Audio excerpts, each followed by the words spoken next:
అనేకమైన కారణాలు ఉన్నాయి. అందులో ఒక కారణం ఇది. దేవుడు మనల్ని కాపాడుతున్నాడు కాబట్టి దేవుని మనము స్తుతించాలి. ఆయన మనల్ని పరిశోధించి తెలుసుకునేవాడు.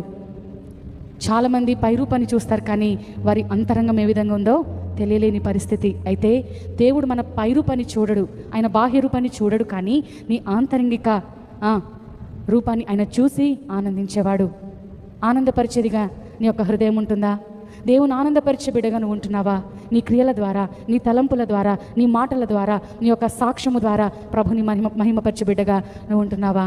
ఒకవేళ లేనట్లయితే దేవుణ్ణి అడుగు, సహాయం అడుగు. దేవుడు నిన్ను బాగుగా నడిపించేవాడు. హల్లెలూయా.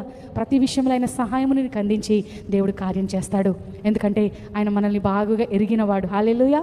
మనం ఏది కావాలో మనం అడగకముందే అక్కరలను ఎరిగిన దేవుడు. అయితే మనం కూడా దేవునికి తెలుసని మనం మౌనంగా ఉండడానికి వీలు లేదు. అడగంది అమ్మాయిన అన్నం పెట్టదన్న సామెత మనకు తెలుసు కదా.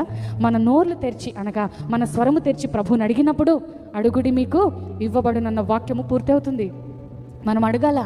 దేవునికి తెలుసు కదా, నేను అడగడం ఏంటి, ఆయనకు తెలీదా? నా సమస్య ఏంటో తెలీదా? నా కష్టం ఏంటో తెలీదా? ఆయనకు తెలుసు దేవునికి. మరి నువ్వు చేయాల్సిన పని నువ్వు చేయొద్దా? నువ్వు అడగాల్సిన పని నీది కాదా? అయితే మనం చేయాల్సిన పని మనం చేసినప్పుడు అంతకంటే ఎక్కువగా దేవుడు ఆయన కార్యాన్ని మన జీవితంలో జరిగిస్తాడు. హల్లెలూయా.